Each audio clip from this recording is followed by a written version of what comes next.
제2장. 그때 가이사 아구스도가 영을 내려 천하로 다 호적하라 하였으니 이 호적은 구레뉴가 수리아 총독이 되었을 때 처음 한 것이라.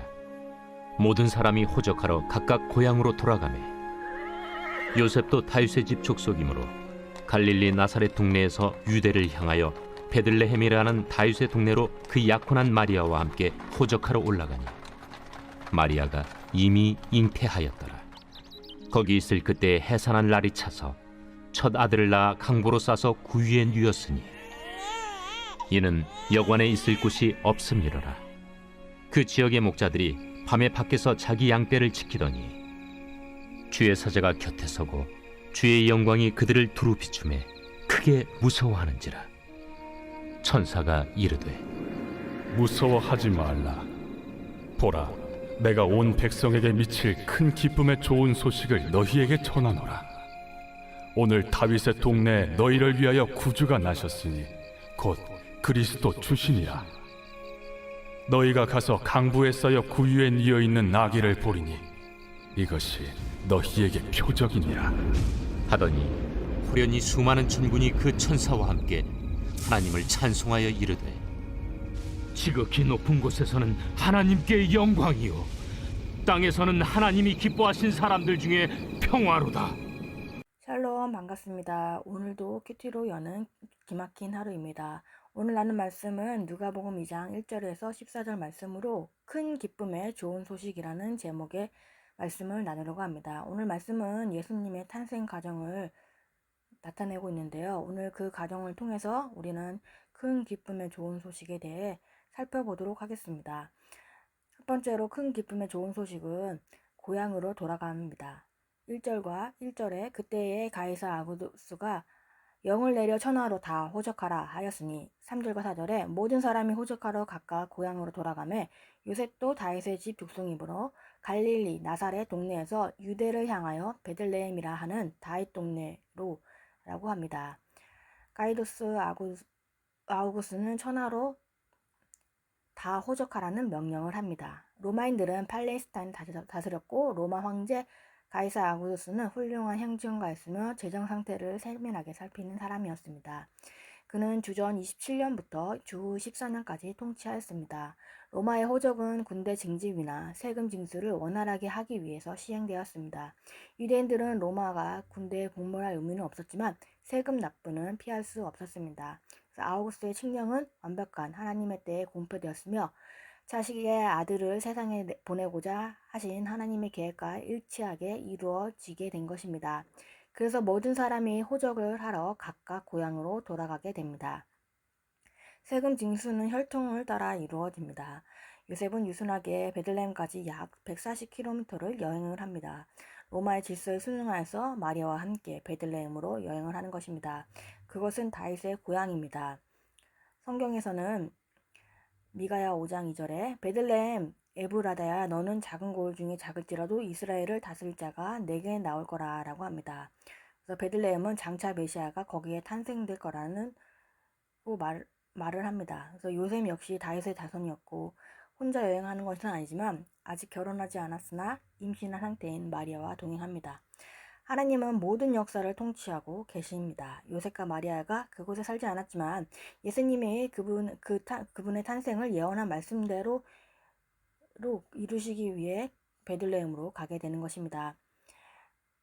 요셉과 마리아가 베들레헴을 간 것은 요셉이 다윗의 집 족속이었기 때문입니다. 구세주 예수님의 베들레헴 탄생을 위해 하나님은 로마 황제와 수리아 총독까지 동원하게 됩니다.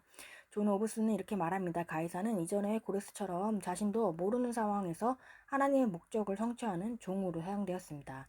하나님의 약속은 가장 가능성 없어 보이는 사람들의 행동을 통해 성취됩니다. 이는 하나님의 온 땅의 주인이시며 모든 권력에 그의 아래에 속하여 있고 그가 가난한 자를 무관심한 눈으로 바라보신 적이 한 번도 없었기 때문이라고 말합니다. 이렇듯 하나님은 세상을 통치하는 분이고 모든 시대와 공간 또 자신의 뜻을 실행하고 있는 분입니다. 그래서 세상의 권력도 하나님의 말씀을 이루는데 또 사용하고 있습니다. 호적으로 하러 가는 것도 우리는 세상 가운데서 우리의 의무와 질서에 순종하며 나아가는 것이 되어야 합니다. 하나님이 역사의 주체이심을 알면서 우리가 신뢰하며 나아가야 합니다. 그래서 적용 질문은 우리는 세상을 통치하시는 분이 하나님인 것을 믿으며 질서에 순종하고 있습니까? 아니면 불평과 비난을 하고 있습니까? 두 번째로는 큰 기쁨의 좋은 소식은 규에 놓여 있습니다. 5절과 7절에 그 약혼한 마리아와 함께 호적하러 올라가니 마리아가 이미 잉태하였더라. 거기 있을 때 그때 해산날이 차서 첫 아들을 낳아 강포로 싸서 그 위에 누였으니 이는 여관에 있을 곳이 없음이로다 라고 합니다. 마리아는 예수님을 낳아 그 위에 누웠습니다.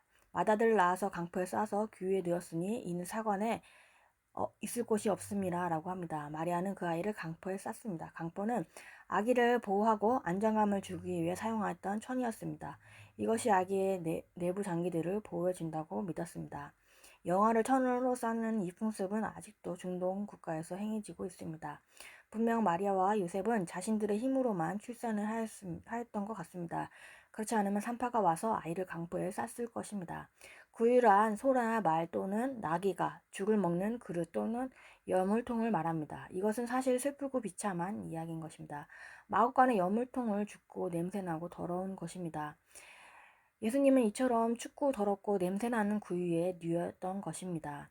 하나님의 아들이 이 땅에 오셨는데 누울 곳이 없었습니다. 예수님은 저 높고 영원로운 하늘을 떠나 불쌍한 인생을 구하라고 하늘나라의 모든 기득권을 포기하시고 낮고 천한 이 세상으로 오셨는데 세상 사람들은 그를 환영하지 않고 도리어 환영하지 않았습니다. 그것도 자기 백성인 유대인들에게도 다윗의 집 가문 사람에게도 문정박대를 당하고 있는 것입니다. 각자 자기의 권리를 주장하는 사람들 때문에 하나님 아들이 거할 곳이 없었던 것입니다. 이것이 구유에 누인 예수님의 실상이었습니다. 모든 것이 그들의 비천한 신분과 가난하고 심지어 배척당하고 있는 상태를 보여주고 있는 것입니다. 왕 중의 왕이 가난하고 비천한 상태에서 태어났다는 것을 보여줍니다. 인간으로서 섬기기 위해 태어나신 그분을 강조하고 있는 것입니다. 요셉과 마리아는 다윗의 자손들은 왕 중의 왕의 머리 누일 곳을 찾아 외양간까지 이렇게 내려오게 된 것입니다.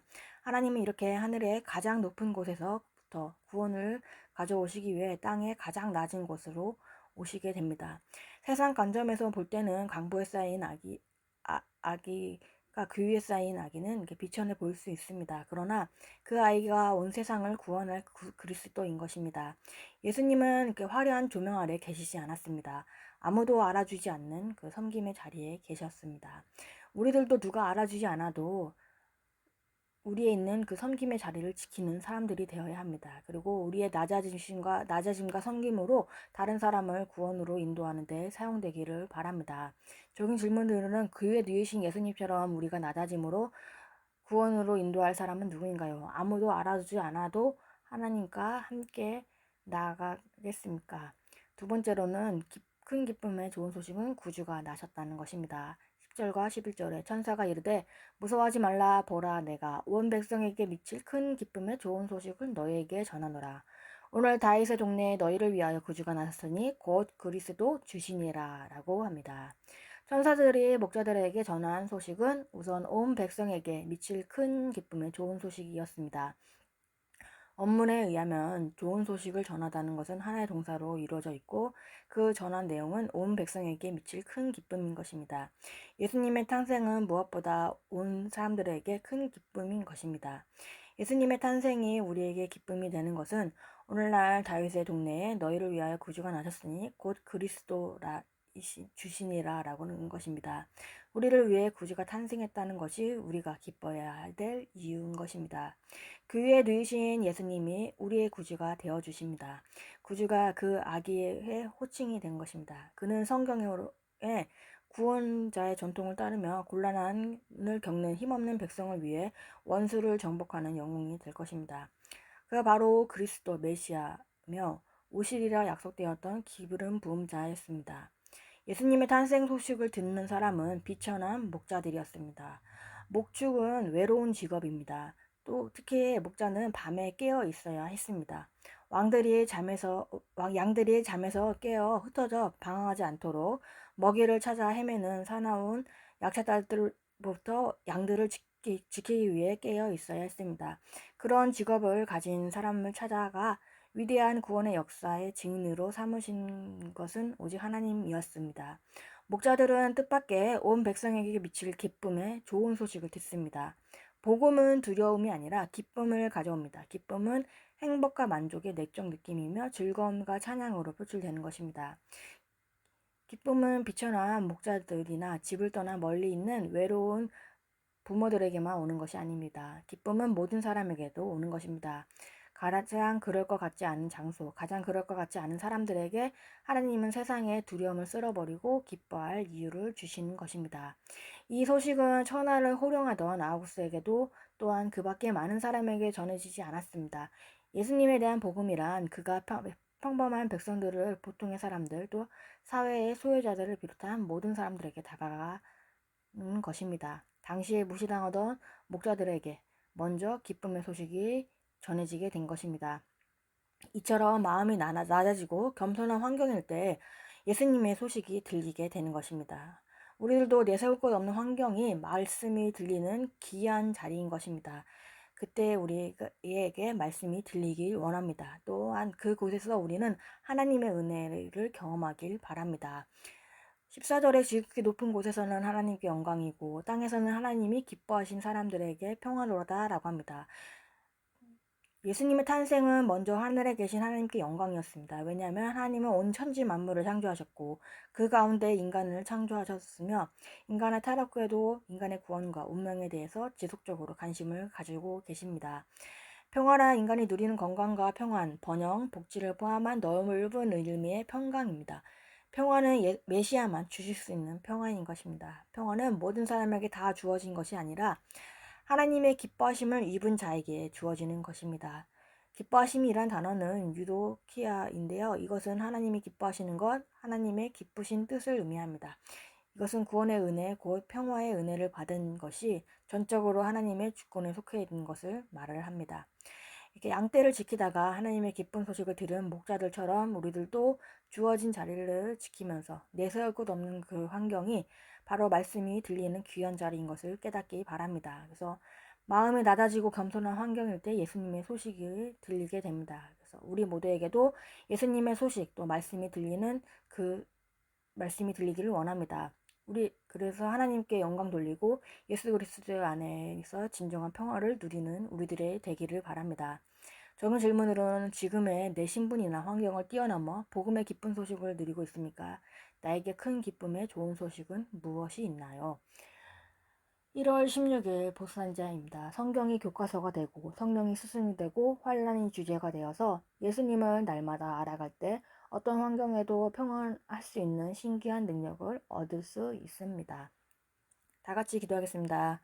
하나님 아버지 고맙고 감사합니다. 오늘도 말씀을 허락해 주심에 감사합니다. 하나님이 정말 이 세상을 통치하고 있고 또한 말씀대로 이루고 있는데 우리가 정말 세상 가운데서도 질서에 순종하며 하나님의 인도를 받는 우리들이 되기 원하며 우리 가운데서도 하나님의 말씀이 이루어지고 또 순종하는 우리들이 되게 하여 주옵소서. 귀에 누이신 예수님같이 낮아지며 섬기는 우리들이 되고 아무도 알아주지 않아도 주어진 자리에서 섬기며 나아가는 우리들이 되게 하여 주옵소서. 양떼를 지키다가 기쁨의 소식을 들은 목자처럼 주어진 자리를 지키게 해주고 내세울 것 없는 환경이 말씀이 들린 자리고 예수님의 소식을 듣는 자리임을 알고 그 자리에서 우리가 말씀이 들리게 하여 주시옵소서. 큰 기쁨의 소식을 들어서 정말 하나님께 영광 돌리고 평화를 누리는 우리들이 되기 원합니다. 다음 세대들을 위해서 기도합니다. 다음 세대에게 하나님의 말씀이 들리게 하시고 말씀대로 믿고 살고 누리는 다음 세대가 되게 하여 주옵소서. 오늘도 말씀으로 살아내는 하루가 되게 하여 주옵시고 예수 그리스도의 이름으로 기도합니다. 아멘.